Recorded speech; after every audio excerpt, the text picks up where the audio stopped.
तो शुरू करते हैं इस किताब को जिसका नाम है टोटल रिकॉल, जिसे लिखा है आर्नोल्ड श्वार्ज़नेगर ने। तो इस किताब की अगर बात की जाए तो आप आर्नोल्ड श्वार्ज़नेगर के बारे में क्या जानते हैं? शायद इतना कि वो टर्मिनेटर वाली मूवीज के स्टार थे और वो हॉलीवुड के एक फेमस एक्टर है। लेकिन क्या आपको पता है कि आर्नोल्ड श्वार्ज़नेगर ऑस्ट्रिया में पैदा हुए और पले बड़े थे? क्या आपको ये भी मालूम है कि मूवी स्टार बनने से पहले वो एक प्रोफेशनल बॉडी बिल्डर थे? इस बुक में आपको आर्नोल्ड श्वार्ज़नेगर और उनके सीक्रेट्स के बारे में और भी बहुत कुछ जानने को मिलेगा कि वो एक मल्टी अवार्ड बॉडी बिल्डर से लेकर के एक टॉप क्रॉसिंग एक्टर और बाद में 2 टर्म गवर्नर कैसे बने, कैसे एक आदमी ने अपनी लाइफ में इतना कुछ अचीव किया। आर्नोल्ड की लाइफ टर्मिनेटर वाले हीरो से कहीं ज्यादा बढ़कर है। वो हमेशा से एक स्ट्रॉन्ग डिटर्मिनेशन वाले इंसान और एक डेडिकेटेड फैमिली मैन रहे हैं। इस किताब में आपको आर्नोल्ड की एक एक्शन पैक्ड लाइफ स्टोरी जानने को मिलेगी, जिसे जानकर क्या पता आप भी इंस्पायर हो जाए। तो चलिए इंस्पिरेशन की इस जर्नी को शुरू करते हैं। सबसे पहले जानते हैं आउट ऑफ ऑस्ट्रिया, यानी कि मैं 1947 में ऑस्ट्रिया में जन्मा था। ये वो साल था जब हिटलर वर्ल्ड वॉर में हार चुका था।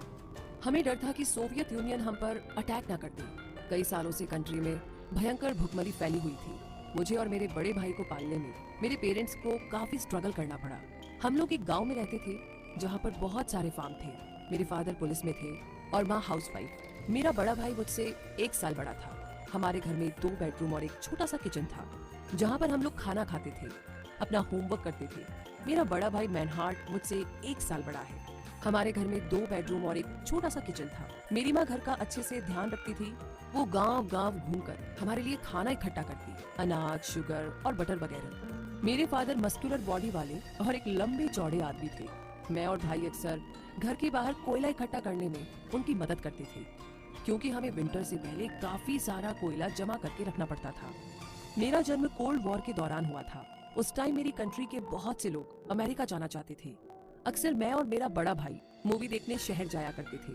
मुझे याद है कि हमने पहली मूवी टार्जन देखी थी। ये मूवी हमें इतनी अच्छी लगी कि हमने इसे कई बार देखा। मूवी देखते वक्त मुझे लगता था कि टार्जन स्क्रीन से निकलकर अभी मेरे सामने स्विंग करेगा। उसे एक पेड़ से दूसरे पेड़ तक झूलते हुए देखना और जानवरों से बातें करते देखना बड़ा अमेजिंग लगता था। फिर मैं अपने छोटे से बिजनेस वेंचर के लिए मूवी टिकट्स खरीद के लाया। मैं जब 10 साल का था तो लेक के किनारे आइसक्रीम बेचने जाया करता था। बहुत से लोग आइसक्रीम स्टैंड से आइसक्रीम लेते थे। एक दिन मैंने 1 शिलिंग में 1 डजन आइसक्रीम पॉप्स खरीदी और फिर उन्हें लेकर लेक साइड पर चला गया। वहाँ मैंने पर 3 शिलिंग के हिसाब से सारी पॉप्स बेच दी। लेक पार्क घूमने लायक अच्छी जगह थी। लोग वहाँ रेस्ट करने, स्पोर्ट खेलने या स्विमिंग के लिए आते थे। धीरे धीरे मेरा आइसक्रीम बिजनेस चल निकला। फिर मैंने आइसक्रीम ठंडी रखने के लिए एक कूलर भी ले लिया।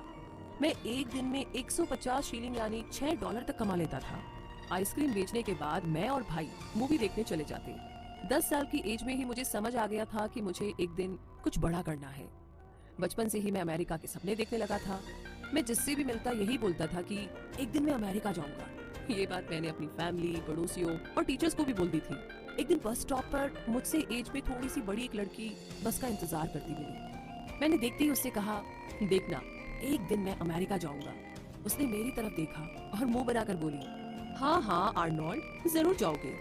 लेकिन मैं वाकई में अमेरिका गया। मेरा सपना पूरा हुआ और यही मेरे लिए सबसे बड़ी खुशी की बात थी। लेकिन जर्नी में अभी बहुत सी बातें हैं। बिल्डिंग अ बॉडी की बात करें तो हमारे हिस्ट्री टीचर हमें न्यूज़पेपर आर्टिकल देते थे ताकि हम उस पर अपने रिव्यूज लिखें। एक दिन मुझे स्पोर्ट्स का सेक्शन मिल गया। उसमें मिस्टर वर्ल्ड की पिक्चर छपी थी। उसका नाम था कर्ट मर्नुल। उसने 190 किलोग्राम के साथ बेंच प्रेस में रिकॉर्ड बनाया था। उसकी फोटो देखकर मैं बड़ा इम्प्रेस हुआ। लेक पार्क में एक लाइफगार्ड विली के साथ मेरी फ्रेंडशिप थी। मैं उसे रोज पुशअप्स करते हुए देखता था। एक दिन उसने मुझसे पूछा, तुम भी ट्राई करोगे क्या? विली की दोस्ती बहुत से बॉडी बिल्डर्स और वेट लिफ्टर से थी। शुरू में बॉडी बिल्डिंग मेरे लिए एक गेम था, लेकिन जब मेरा इसमें इंटरेस्ट बढ़ा तो मैं सीरियस होता चला गया। मैं विली और उसके दोस्त के साथ वियना गया, जहाँ पर वर्ल्ड वेट लिफ्टिंग चैंपियनशिप थी। वहाँ मैंने मिस्टर वर्ल्ड कर्ट को देखा। उनके अमेजिंग फिजिक देख करके मैं बड़ा इम्प्रेस्ड हुआ। बाद में जब मैंने मिस्टर हरक्यूलियस एंड कैप्टिव विमेन देखी तो मैं और भी ज्यादा इंस्पायर हुआ। विली ने बताया कि इस मूवी के हीरो रेक पार्क है, जो मिस्टर यूनिवर्स है। विली दरअसल कर्ट मर्नुल का दोस्त था। एक दिन उसने मुझसे कहा कि मिस्टर वर्ल्ड खुद लेक के पास घूमने आए हैं। मेरे लिए तो यही मौका था उनसे पर्सनली मिलने का। वो मुझे बड़े अच्छे और खूब टाइप लगे। जब भी कर्ट मिलने आता उसके साथ कोई ना कोई खूबसूरत सी लड़की रहती। 15 साल की उम्र से ही मैंने जिम में फॉर्मल ट्रेनिंग लेनी शुरू कर दी थी। अब मैं अपने से बड़े फ्रेंड्स के साथ ज्यादा टाइम स्पेंड करने लगा। ये लोग मेरे मेंटोर थे। जिम में ऐसा ही होता था, बड़े लड़के हमारे लिए भाई जैसे होते थे जो जूनियर लड़कों को ट्रेनिंग दिया करते थे। हम लोग बॉडी बिल्डिंग वाली मैगजीन शेयर करते थे जिससे हमें पता चलता कि ट्रेनिंग कैसे करें, क्या खाना है और कैसे मसल्स को बिल्ड करना है। मुझे अमेरिकन मैगजीन्स बड़ी अच्छी लगती थी। इसमें बॉडी बिल्डर्स की फोटो होती थी जो मसल्स बीच कैलिफोर्निया में पोज करते हुए नजर आते थे। ये बॉडी बिल्डर्स अपनी अमेजिंग बॉडी के साथ मसल्स फ्लैक्स करते हुए सिग्नेचर पोज देते थे। एक और चीज मुझे फैसिनेट करती थी और वो ये कि इनके आसपास हमेशा बिकनी पहने सेक्सी मॉडल रहती थी। मैंने मैगजीन्स में हरक्यूलस रेग पार्क की लाइफ स्टोरी के बारे में पढ़ा था। वो इंग्लैंड का था और काफी गरीब फैमिली से था। फिर वो बॉडी बिल्डिंग में आया और खूब हार्ड वर्क किया। बाद में वो मिस्टर यूनिवर्स बना। वो इतना फेमस हुआ कि उसे मूवी में हरक्यूलस का रोल मिल गया था। अब वो मिलेनियर है और रोम में अपनी खूबसूरत वाइफ के साथ रहता है। 15 साल की एज में मैं भी कुछ ऐसे ही सपने देखने लगा था। मुझे यकीन था कि बॉडी बिल्डिंग ही मुझे एक दिन अमेरिका लेकर जाएगी। पहले मैं मिस्टर यूनिवर्स की ट्रेनिंग लूंगा, फिर मैं भी रेग पार्क के जैसे मूवी स्टार बनकर के अमेरिका जा सकता हूँ। मेरा गोल एकदम क्लियर था और इसीलिए मेरे अंदर एक्सट्रीम फोकस और डेडिकेशन की फीलिंग आ गई थी। मुझे पता था कि मुझे क्या करना है, इसीलिए मैं पूरे जी जान से अपना सपना पूरा करने में जुट गया। तो इस सपने को आगे कंटिन्यू करते हैं और बात करते हैं कि मिस्टर यूनिवर्स का सफर कैसा रहा। म्यूनिक के यूनिवर्सल स्पोर्ट स्टूडियो में मुझे जिम ट्रेनर की जॉब मिल गई थी। मैं एक छोटे से गांव का रहने वाला था। म्यूनिक जैसी बड़ी सिटी मेरे लिए एक अलग ही दुनिया थी। यहाँ कितनी सारी एक्टिविटीज थी करने को, कितने सारे होटल, शॉप्स, रेस्टोरेंट और कमर्शियल बिल्डिंग्स भी थी। पूरे यूरोप से लोग यहाँ बिजनेस करने आते थे। मैं 19 साल का था। म्यूनिक आने से पहले मैं 2 साल आर्मी में रहा। जिम में डिफरेंट फील्ड के लोग आते थे जिन्हें मैं ट्रेन करता था। Policeman, businessman, construction workers, entertainers, athletes वगैरह सब मेरे क्लाइंट थे। इनमें जर्मन अमेरिकन के अलावा और भी कई कंट्रीज के लोग थे। जिम में बाकी के बॉडी बिल्डर्स मेरे क्लोज फ्रेंड्स बन गए थे। हम लोग एक दूसरे को ट्रेनिंग देते थे। हम एक दूसरे को वेट लिफ्ट करते और बॉडी इंप्रूव में मदद करते थे। मैं डेली के 8 घंटे काम करता था। मैं सुबह जल्दी उठता था ताकि अपनी ट्रेनिंग कर सकूं। वर्क से 2 घंटे पहले और 2 घंटे बाद मैं अपना वर्कआउट करता था। जिस दिन कस्टमर कम आते, मैं लंच टाइम में एक्स्ट्रा 30 मिनट वर्कआउट कर लेता। ज्यादातर बॉडी बिल्डर पहले मिस्टर ऑस्ट्रिया के लिए ट्राई करते, फिर मिस्टर यूरोप और उसके बाद मिस्टर यूनिवर्स। लेकिन मुझे इतना सब्र नहीं था। मैंने तो डायरेक्ट मिस्टर यूनिवर्स की ट्रेनिंग लेनी शुरू कर दी जो लंदन में होने वाला था। मेरे पास ट्रेनिंग के लिए 2 महीने का टाइम था। मुझे शॉकिंग द मसल्स की टेक्निक मालूम थी। हर एस्पायरिंग बॉडी बिल्डर को ये मालूम होना चाहिए कि हमारी मसल्स इजीली एडजस्ट हो जाती है। अगर आप रोज लिफ्टिंग करोगे तो चाहे आप ज्यादा से ज्यादा वेट उठा लो, आपकी मसल्स पावर बढ़ती जाएगी। फिर आप अल्ट्रा हेवी वेट उठाना शुरू कर दो, जिससे आपकी मसल्स और भी स्ट्रॉन्ग और ड्यूरेबल हो जाएगी। मैं 1966 के लंदन मिस्टर यूनिवर्स में जाने के लिए एकदम तैयार था। हालांकि उस टाइम मेरे पास ज्यादा पैसे नहीं थे। मेरी सारी चीजें एक छोटे से जिम बैग में आ गई। जब मैंने बाकी कंटेस्टेंट को देखा तो मैं थोड़ा नर्वस हो गया क्योंकि उनकी बॉडी मेरी बॉडी से ज्यादा फिट लग रही थी। लेकिन अब जब मैं वहां तक आ चुका था तो पीछे हटने का तो कोई सवाल ही नहीं उठता था। कंपटीशन विक्टोरिया पैलेस थिएटर में था। हमें वहां बैठे जजेस को इम्प्रेस करना था। हमें अपने पंजों के बल खड़े होकर पोज करना था ताकि हमारी बॉडी का हर एक पार्ट नजर आए। हमारे पोजिंग ब्रिफ्स में हमारे नंबर्स लगे थे। जैसे अगर जज किसी को आगे बुलाना चाहते हैं तो वो कहेंगे नंबर 8 और नंबर 14, प्लीज आगे आओ और अपने बाइसेप्स दिखाओ। जैसे जैसे कंपटीशन आगे बढ़ता जा रहा था, मुझे एहसास हुआ कि मैंने इस कंपटीशन को कुछ ज्यादा ही ओवर एस्टिमेट कर लिया है। सारे कंटेस्टेंट्स में मैं सबसे लंबा था और अपनी बॉडी को लेकर मैं अब थोड़ा और कॉन्फिडेंट हो गया था। और फिर शाम को मुझे सुनने में आया कि एक लंबे और अजीब से नाम वाले टीनेजर लड़के में काफी पोटेंशियल है। लास्ट में एक अमेरिकन लड़की चेस्टर यॉर्टन और मेरे बीच में टाई हुआ। वो मिस्टर यूनिवर्स बन गया, लेकिन बहुत से लोगों ने बोला कि अगले साल मैं डेफिनेटली जीतूंगा। म्यूनिक वापस आकर मुझे रियलाइज हुआ कि अगर मैं लंदन सिर्फ ज्वाइन करने नहीं बल्कि जीतने जाता तो अगर मैंने थोड़ी और मेहनत की होती तो आफ्टर ऑल मैं नहीं बल्कि चेस्टर ट्रॉफी जीता था। और उसी दिन मैंने कसम खाई कि मैं एक दिन लंदन से ट्रॉफी लेकर ही घर लौटूंगा। मेरे माइंड में एक क्लियर इमेज थी कि मैं सेंटर स्टेज में मिस्टर यूनिवर्स बन गया हूँ, हर पोज दे रहा हूँ, आर्नोल्ड आर्नोल्ड आर्नोल्ड। लोग मेरा नाम शाउट कर रहे हैं। और सेम चीज मेरे साथ हुई जब फाइनली मैंने 1967 ट्रॉफी जीती। जैसा मैंने सोचा था ये बिल्कुल वैसा ही था। मैंने India, Mexico, Jamaica, Scotland, south Africa और बाकी कंट्रीज के बॉडी बिल्डर्स को हराकर मुझे ये ट्रॉफी मिली थी। मैं वाकई बहुत खुश था। मेरी अचीवमेंट की वजह से अब हमारे जिम में ज्यादा कस्टमर्स आने लगे थे। मैं अपने पोजिंग ड्रिफ्ट्स के साथ म्यूनिक की स्ट्रीट्स में घूमता था। इसका एक फायदा ये हुआ कि उस साल जिम के कस्टमर्स डबल हो गए थे। उस टाइम पर मैंने खुद से ही पूछा, मैं अमेरिका कैसे जाऊंगा। मैंने सोचा था कि अगर मैं 1968 में मिस्टर यूनिवर्स बनता हूँ तो मैं यूरोप के बॉडी बिल्डिंग सीन को डोमिनेट कर लूंगा, और मैंने एग्जैक्टली यही किया। मैं पहले से ज्यादा हार्ड ट्रेनिंग करने लगा। मैं हफ्ते में 6 दिन हर रोज 5 घंटे वर्कआउट करता था। इस दौरान मुझे कोई भी चीज डिस्ट्रैक्ट नहीं कर सकती थी। और जब मैं दोबारा मिस्टर यूनिवर्स जीता तो पूरे यूरोप के बॉडी बिल्डिंग मैगजीन्स में मेरी फोटो थी। मेरी एक फोटो थी जिसमें मैंने एक सेक्सी लेडी को अपने लेफ्ट आर्म में उठा रखा था और राइट आर्म से मैं अपने बाइसेप्स दिखा रहा था। मुझे एक टेलीग्राम मिला जिसने मेरी पूरी जिंदगी ही बदल डाली। ये टेलीग्राम जो वेदर ने भेजा था वो बॉडी बिल्डिंग के ह्यू हफनर थे। जितनी भी पॉपुलर मसल्स मैगजीन्स थी सब उनकी थी। जो ने मुझे मिस्टर यूनिवर्स अमेरिका में कॉम्पीट करने के लिए इनवाइट किया, और इस तरीके से फाइनली मेरा सपना पूरा हो रहा था। उसने कहा कि सारा खर्चा वो करेंगे, और मैंने जब पहली बार न्यूयॉर्क देखा तो देखता ही रह गया। हालांकि मियामी में जो कॉन्टेस्ट था वो मैं हार गया था। उस रात मुझे बड़ा गुस्सा आया। जो वेदर ने इतना खर्चा करके मुझे अमेरिका बुलाया और मैं हार गया। अब मेरे पास एक भी पैसा नहीं बचा था। सामान के नाम पर सिर्फ एक जिम बैग था। मुझे समझ ही नहीं आ रहा था कि मैं वापस म्यूनिक कैसे जाऊंगा। लेकिन मॉर्निंग में जो वेदर ने मुझे कॉल किया। उन्होंने कहा कि वो नीचे मेरा इंतजार कर रहे हैं। वो मैगजीन में मेरी फोटो छापने के लिए मेरा इंटरव्यू लेना चाहते थे। तो मैंने अपनी जिंदगी की पूरी कहानी, अपनी लाइफ स्टोरी उनके साथ शेयर की। इंटरव्यू के बाद जो ने कहा कि मुझे अमेरिका में ही रुक जाना चाहिए। वो मेरी ट्रेनिंग कोच बनना चाहते थे। उन्होंने ये भी कहा कि मुझे अगले साल फिर से मिस्टर यूनिवर्स अमेरिका में पार्टिसिपेट करना चाहिए। जो ने मुझे ये भी बोला कि वो मेरे कार और अपार्टमेंट में रहने का खर्चा उठा लेंगे ताकि मैं सिर्फ अपनी ट्रेनिंग पर ध्यान दे सकूं। तुम एक दिन बेस्ट बनोगे, जो ने कहा। और उस दिन के बाद से मेरे लिए अपॉर्चुनिटीज के दरवाजे खुल गए थे। अमेरिका में मेरी एक न्यू लाइफ शुरू हो गई थी।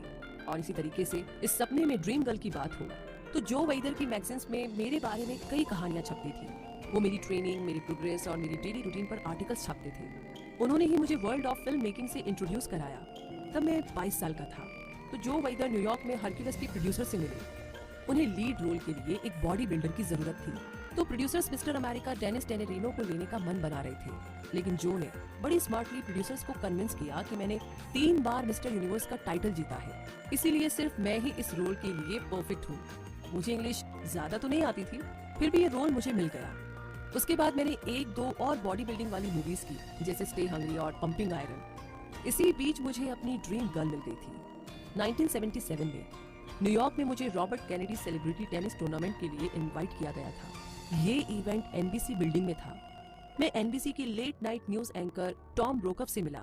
फिर मेरी मुलाकात मैसाचुसेट्स के सीनेटर टेरी कैनेडी से हुई। मुझे एक टेलीविजन स्टूडियो में यूएस की मोस्ट प्रोमिनिएंट फैमिली से मिलने का मौका मिल रहा था। ये मेरे लिए एक बड़ा थ्रिलिंग एक्सपीरियंस था। टॉम ने मुझसे पूछा कि क्या मैं अकेला आया हूँ, तो मैंने कहा हाँ। उसने तुरंत मारिया को कॉल किया। मारिया कैनेडी श्रीवर एनबीसी की न्यूज रिपोर्टर थी। मुझे वो बड़ी अट्रैक्टिव लगी। उसके लंबे डार्क हेयर थे। वो बड़ी खुश मिजाज और पॉजिटिव एनर्जी से भरपूर थी। मारिया की पर्सनैलिटी कुछ ऐसी थी कि मुझे हर वक्त उसके साथ रहने का मन करता था। तो आगे मैं मारिया की मदर यूनिसे से भी मिला। मुझे याद है कि मैंने मारिया की माँ को मिलते ही अपने दिल की बात बोल दी थी, आपकी बेटी बड़ी सुंदर है। किस्मत से यूनिसे नाराज नहीं हुई। उन्होंने बस इतना ही बोला, बड़ी अच्छी बात है। वो रात बड़ी हसीन थी। मारिया और मैं डांस करते रहे। मैं कुछ और स्पेशल लोगों से भी मिला, जैसे सिंगर डायना रोज और वाइस प्रेसिडेंट वॉल्टर मॉन्डेल। ये कोई टूर्नामेंट नहीं था, हम यहाँ चैरिटी इवेंट के लिए आए थे। इवेंट खत्म होने के बाद मारिया और उसकी कजन कैरोलाइन ने मुझे हानिस पोर्ट में इनवाइट किया। ये जगह दरअसल कैनेडी फैमिली के कंपाउंड में थी। मैंने उनसे कहा कि मैं अपने साथ सिर्फ टेनिस शॉट्स लेकर आया हूँ, लेकिन मारिया और कैरोलिन जिद पर अड़ गई थी। मैं उनकी पूरी फैमिली से मिला। कैनेडी कजन्स के साथ मैंने स्विमिंग की और मैं उनकी ग्रैंड मदर रोज कैनेडी से भी मिला। और मजे की बात तो ये थी कि इस पूरे टाइम में मैं अपने टेनिस शॉर्ट्स पहने था। तो ये थी कहानी मेरी ड्रीम गर्ल की। अब आगे बात करते हैं द टर्मिनेटर की। मैंने Connon the barbarian film series के लिए साइन अप कर लिया था। तो अब मैं ऑफिशियली एक अमेरिकन सिटीजन बन चुका था। उस टाइम पर मैं अपनी सेकंड कोनान मूवी कर रहा था, जिसके लिए मुझे $1 मिलियन मिल रहे थे। मुझे रियलाइज हुआ कि मैं मूवी स्टार ही बनना चाहता हूँ। मिस्टर रेक पार्क ने एक हरक्यूलिस मूवी के बाद अपना जिम खोल दिया था। एक्टिंग में उसका करियर चला नहीं, लेकिन मैं ज्यादा मूवीज करना चाहता था। अगर मैं अपनी एक्टिंग पर थोड़ा और ध्यान दूं और हॉलीवुड का टॉप लीडिंग स्टार बन जाऊं, तो इससे बेहतर क्या हो सकता है। मुझे मालूम था कि मैं डस्टिन हॉफमैन या कॉमेडियन स्टीव मार्टिन की तरह ड्रामेटिक एक्टर नहीं बन पाऊंगा, हरक्यूलस और कोनान जैसी मूवी करने के बाद मैं क्लिंट ईस्टवुड और जॉन वाइनी के जैसे लार्जर देन लाइफ रोल्स एकदम इजीली कर सकता था। और ये बात सोचकर मैं एकदम रिलैक्स्ड था। मैं फिर से सपनों में खो गया। मुझे 100% यकीन था कि मैं मिस्टर यूनिवर्स बनूंगा, और मैं बना। तो अब इस बार मैं एक टॉप हॉलीवुड एक्टर बनने के सपने देख रहा था, तो शायद ये सपना भी पूरा हो जाए। मुझे खुद पर पूरा यकीन था कि मैं अपना गोल अचीव करके रहूंगा। मुझे जब टर्मिनेटर मूवी का प्रोजेक्ट मिला तो मैं थोड़ा डाउट में आ गया, क्योंकि इसमें टर्मिनेटर एक विलेन था और ऊपर से उसकी लाइंस भी ज्यादा नहीं थी। लेकिन डायरेक्टर जेम्स कैमरून के कहने पर मैं मान गया। ये 1983 की बात है। मुझे एक ब्रेव सोल्जर काइल रिस का लीडिंग रोल करना था। मूवी में टर्मिनेटर एक किलर रोबोट है जो साल 2029 यानी कि 2029 यानी फ्यूचर से आता है। तब तक दुनिया में कंप्यूटर्स का कब्जा हो चुका होता है। इसीलिए टर्मिनेटर को क्रिएट किया जाता है कि वो पूरी ह्यूमन रेस को ही खत्म कर दे। तो कुछ लोगों का ग्रुप टर्मिनेटर के खिलाफ एक बड़ा रेजिस्टेंस मूवमेंट लेते हैं और उनका लीडर है जॉन कॉनोर। टर्मिनेटर को जॉन की मदर सारा कॉनोर को मारने पास्ट में भेजा जाता है ताकि जॉन पैदा ही ना हो सके। तो टर्मिनेटर सरहा से प्रेजेंट टाइम में लड़ता है। सरहा को सिर्फ काइल रिच बचा सकता है, जो कि रेजिस्टेंस मूवमेंट का एक लॉयल मेंबर है। वो पोर्टल के क्लोज होने से पहले ही उसके अंदर घुस जाता है। अब काइल का एक ही मिशन है और वो है सरहा को बचाना, ताकि जॉन कॉनोर जन्म ले सके, और इसके लिए उसे टर्मिनेटर को हराना होगा। तो ये story film director James Cameron ने लिखी थी। एक दिन मैं उनसे लंच पर मिला।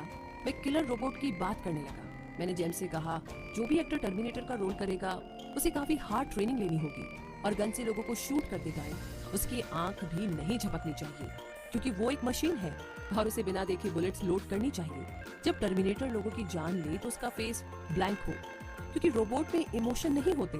उसके फेस पर खुशी या गम का कोई भी एक्सप्रेशन ना हो।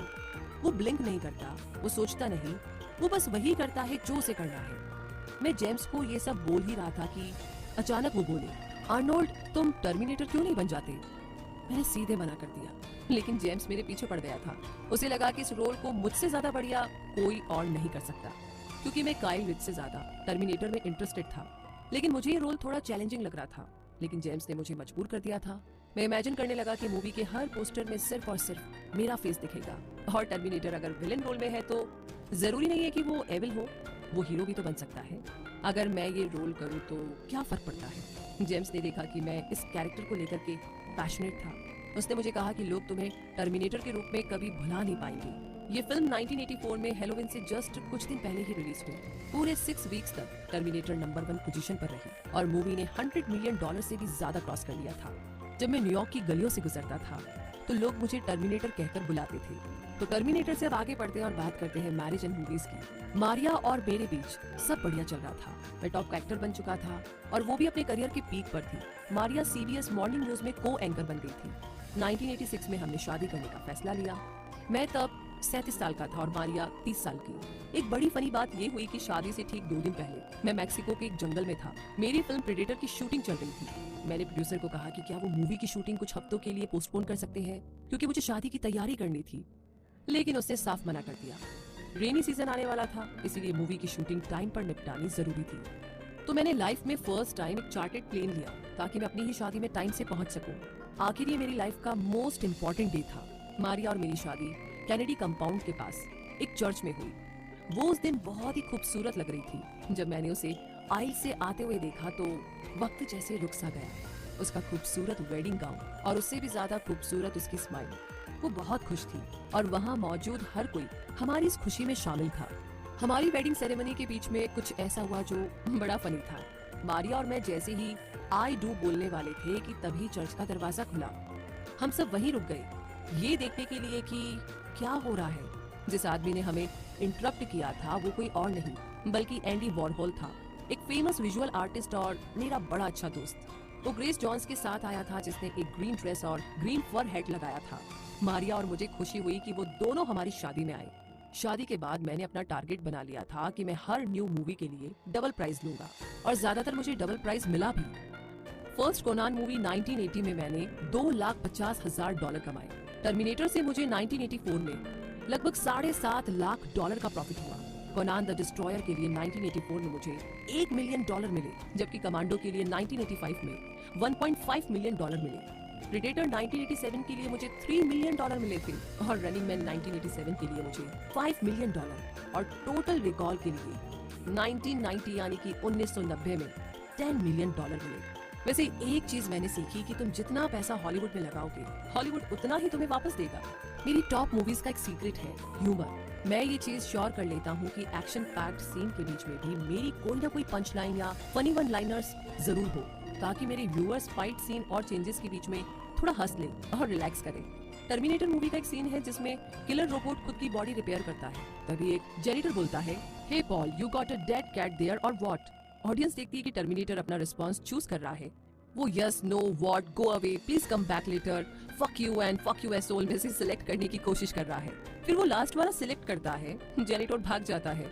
व्यूअर सोचता है कि शायद टर्मिनेटर उसे शूट कर देगा या पंच मारेगा, लेकिन वो लास्ट वाला ऑप्शन चूज करता है, जिससे ऑडियंस को हंसी आती है। तो इसी तरीके से मैं टर्मिनेटर बना। तो चलिए अब बढ़ते हैं आगे। द गवर्नेटर। मारिया और मैं 4 खूबसूरत बच्चों के पेरेंट बने। हमारे 2 बेटे और 2 बेटियां हैं। उनके नाम है कैथरीन, क्रिस्टीना, क्रिस्टोफर और पैट्रिक। मैं अपने बिजी शेड्यूल के बावजूद उनके साथ टाइम स्पेंड करता हूँ। अक्सर मैं उन्हें अपने साथ मूवी सेट पर या जिम में ले जाता हूँ। हम साथ में हाइकिंग, स्कीइंग और फिशिंग पर भी गए। हम हर साल प्रॉपर कॉस्ट्यूम पहनकर हैलोवीन सेलिब्रेट करते हैं। जब मैं छोटा था और ऑस्ट्रिया में रहता था तो मेरे फादर हमेशा बोलते थे कि डिनर टेबल पर बातें मत करो, खाते टाइम हमें अपने फूड पर फोकस करना चाहिए। लेकिन अपने बच्चों के साथ मैंने ये ट्रेडिशन चेंज किया। हम सब डिनर टेबल पर अपने दिन भर का हाल एक दूसरे से शेयर करते हैं। मैं और मेरी वाइफ अपने 4 बच्चों के साथ एक हैप्पी लाइफ जी रहे हैं। मैं एक सक्सेसफुल बॉडी बिल्डर और मूवी स्टार बना। मैं अपने 50s में हूँ, लेकिन मुझे लगता है अभी भी काफी कुछ करना बाकी है। जब मैं पॉलिटिक्स में आया तो लोगों ने मेरा मजाक उड़ाया। कैलिफोर्निया के फॉर्मर गवर्नर पिट विल्सन ने एक बार 1994 में कौंसिल डिनर रखा था। सबके सामने उन्होंने बोला, मैं तुम्हें गवर्नर बनते हुए देखना चाहता हूँ आर्नोल्ड। ये काफी हद तक तुम्हारी मूवी किंडरगार्टन कोप के रोल जैसा है। उनकी बात सुनकर सब लोग हंसने लगे।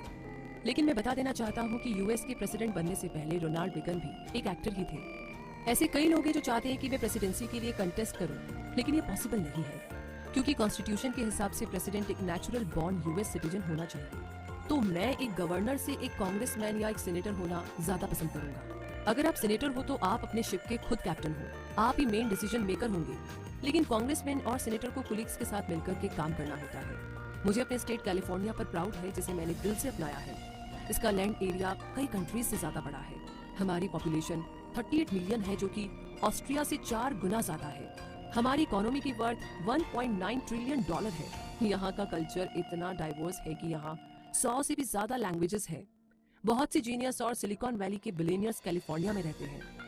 हालांकि टेक बबल 2000 में बर्स्ट हो चुका है, तब कैलिफोर्निया की ऑलमोस्ट इकोनॉमी डूब गई थी और उन दिनों बड़े लेवल पर पावर शॉर्टेज भी रहती थी। पूरे स्टेट में ब्लैकआउट रहता था, ऑफिस में बजट भी डाउन था और भी कई सारे चैलेंजेस थे जो मैंने एक गवर्नर के तौर पर फेस किए थे। जनवरी 2001 में मैंने हर साल की तरह अपना न्यू ईयर रेजोल्यूशन बनाया। मैंने अपनी लाइफ और अपने बारे में सोचा, क्या मुझे अब प्रोड्यूसर बनना चाहिए या क्लिंट ईस्टवुड की तरह एक डायरेक्टर। मुझे पेंटिंग पसंद थी, तो क्या मुझे अब एक विजुअल आर्टिस्ट के तौर पर एक्सप्लोर करना चाहिए। तब टर्मिनेटर 3 की शूटिंग चल रही थी। उस पॉइंट पर मुझे अपने 2002 के गवर्नर कैंपेन से ज्यादा इम्पोर्टेंट कुछ भी नहीं लग रहा था। ये मेरी टॉप प्रायोरिटी थी। लोगों ने मुझे गवर्नेटर बुलाना शुरू कर दिया था। पॉलिटिक्स में मेरा कभी कोई पास्ट एक्सपीरियंस नहीं रहा। मैं कभी मेयर या कुछ और भी नहीं बना था। मैं तो बस कैलिफोर्निया में पॉजिटिव चेंजेस लाना चाहता हूँ। मैं रिपब्लिकन पॉलिटिकल पार्टी से हूँ, जिसका मतलब है कि मेरे व्यूज थोड़े ज्यादा कंजर्वेटिव हैं। मेरे साथ के रिपब्लिकन जॉन मकैन और जॉर्ज डब्ल्यू बुश मेरे दोस्त हैं। 2006 में मुझे दोबारा री इलेक्ट किया गया और 2010 में मैं गवर्नर की पोस्ट से उतरा। तो ये थी कहानी पॉलिटिक्स की। आगे आर्नोल्ड्स के रूल्स की बात करें तो जब मैं पॉलिटिक्स से बाहर हुआ तो फिर से मूवीज में आ गया। मेरी वापसी फिल्म एक्सपेंडेबल से हुई, जिसमें मेरे साथ मेरे खास दोस्त सिल्वेस्टर स्टॉलमन और ब्रूस विल्स ने भी काम किया है। मैं चाहता हूँ कि मैं लोगों के लिए एक इंस्पिरेशन बनूं। मुझे पता है कि मैं एक परफेक्ट इंसान नहीं हूँ, लेकिन मैं अपने कुछ प्रिंसिपल शेयर करना चाहता हूँ जो मैंने हमेशा अपनी लाइफ में अप्लाई किए हैं। ये कीमती आइडियाज सिर्फ मेरे नहीं बल्कि उन सक्सेसफुल लोगों के भी हैं जिनसे मैं मिला हूँ। मेरा पहला नियम है कि अपने हर दिन को भरपूर जियो। हर दिन में 24 घंटे होते हैं, तो आप इन 24 घंटों में अपनी बेस्ट प्रोडक्टिविटी दो। एक दिन मैं यूनिवर्सिटी ऑफ कैलिफोर्निया में स्टूडेंट्स को लेक्चर दे रहा था, तो एक यंग मैन ने सवाल पूछने के लिए हाथ उठाया। वो बोल रहा था कि ट्यूशंस की फीस बढ़ गई है और कॉलेज एजुकेशन अब अनअफोर्डेबल हो गई है। उसने मुझे बोला कि उसे अब ज्यादा फाइनेंशियल एड चाहिए। उसने ये भी बोला कि उसे फीस भरने के लिए अब पार्ट टाइम काम करना पड़ेगा। मैंने कहा कि पार्ट टाइम काम करने में हर्ज ही क्या है। तो उसने जवाब दिया कि उसे फिर से पढ़ने के लिए टाइम नहीं मिलेगा। मैंने पूछा कि तुम क्लास में कितना टाइम स्पेंड करते हो। उसने बताया कि उसकी क्लास हर रोज 3 घंटे की होती है, फिर बाकी के 3 घंटे उसे पढ़ने के लिए चाहिए। मैंने कहा तुम ऑलरेडी 6 आवर पढ़ाई कर रहे हो, तो फिर बाकी टाइम तुम क्या करते हो। तो मैंने उसे सजेस्ट किया कि वो क्लास से फ्री होकर एक पार्ट टाइम जॉब कर सकता है। इनफैक्ट उसे स्टडी और वर्किंग में ज्यादा टाइम देना चाहिए, बजाय इसके कि वो लड़कियों को डेट करे और दोस्तों के साथ बेकार में घूमे। वो लड़का चुप हो गया, उसे अपना जवाब मिल गया था। सेकेंड प्रिंसिपल है, कभी भी अपने पेरेंट्स को ब्लेम मत करो। बेशक आपका बचपन कितनी मुश्किलों से गुजरा हो या आपने कितने भी दुख उठाए हो सकता है कि आपके पेरेंट्स बहुत स्ट्रिक्ट रहे हो या फिर एकदम अनसपोर्टिव। हो सकता है कि आपके पेरेंट्स ने कभी आपका साथ ना दिया हो, लेकिन अपनी लाइफ के बारे में आप उन्हें ब्लेम नहीं कर सकते। आफ्टर ऑल ये आपकी लाइफ है, आपकी प्रॉब्लम्स है जो आपको सॉल्व करनी है। बहुत से लोगों का बचपन गरीबी में गुजरा होगा या शायद उन्हें चाइल्ड अब्यूज झेलना पड़ा होगा, लेकिन ये आपके हाथ में नहीं है। आप अपनी लाइफ चेंज कर सकते हैं। अब आप एक अडल्ट हो और सब कुछ आपके कंट्रोल में है। आप अपनी लाइफ नए सिरे से शुरू कर सकते हो और अपने बच्चों को वो बचपन दे सकते हो जो आप जीना चाहते थे। मेरे फादर भी बहुत स्ट्रिक्ट थे, लेकिन पर्सनली मैंने उन्हें कभी ब्लेम नहीं किया और ना ही उन पर कभी गुस्सा किया कि उन्होंने मेरी बॉडी बिल्डिंग के लिए पैसे नहीं दिए। वो मुझे मारते थे क्योंकि उन्हें लगता था कि जिम ट्रेनिंग करने से मैं कुछ नहीं बन पाऊंगा। वो मेरे पैशन का मजाक उड़ाते थे। वो बोलते थे इससे अच्छा तो तुम लकड़ियां काट कर बेचो। लेकिन नेगेटिव सोचने के बजाय मैंने अपने पेनफुल एक्सपीरियंस को अपना मोटिवेशन बना लिया था। मैंने खुद को समझाया कि फादर कुछ भी बोले, मुझे फर्क नहीं पड़ता। मुझे बॉडी बिल्डिंग पसंद है और मेरा एक गोल है और मुझे मेरा गोल अचीव करने से कोई नहीं रोक सकता। मेरा तीसरा प्रिंसिपल है स्टे हंग्री। अपने अंदर एक भूख पैदा कीजिए, सक्सेस की, सेल्फ इंप्रूवमेंट की और एक बेहतर लाइफ जीने की। एक गोल पूरा हो जाए तो दूसरा गोल सेट कीजिए। उन ओल्ड एथलीट्स की तरह मत बनिए जो आज भी अपनी 20 साल पुरानी अचीवमेंट की बात करते हैं। हमेशा आगे बढ़िए और कुछ नया कीजिए। जैसे कि बैंड U2 के फ्रंटमैन बोनो ने एक म्यूजिशियन के तौर पर शुरुआत की थी।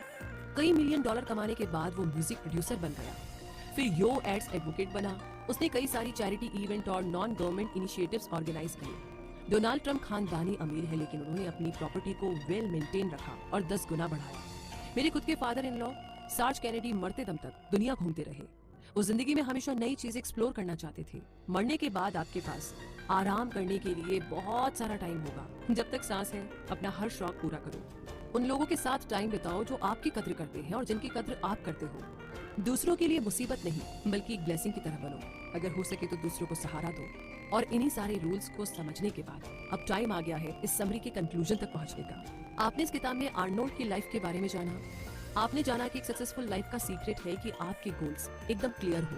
जब वो मिस्टर यूनिवर्स बनना चाहते थे तो खुद को उन्होंने पेडेस्टल पर ट्रॉफी जीतते हुए इमेजिन किया। जब उन्होंने मूवी स्टार बनने का सपना देखा तो वो खुद को बेस्ट हॉलीवुड एक्टर के रूप में सोचने लगे। और जब वो गवर्नर बनना चाहते थे तो यही उनका नंबर 1 गोल बन गया। आर्नोल्ड ने काफी हार्ड ट्रेनिंग ली और दिन रात मेहनत की। उनका हर सपना पूरा हुआ और इस तरीके से वो एक ग्रेट बॉडी बिल्डर, एक सक्सेसफुल मूवी स्टार और सबके प्यारे गवर्नर बने। तो आप भी अपनी जिंदगी में वो सब कुछ अचीव कर सकते हो जिसका आपने सपना देखा है। अपने हर दिन को यूजफुल बनाइए। आपकी लाइफ आपके कंट्रोल में है, इसीलिए खुलकर के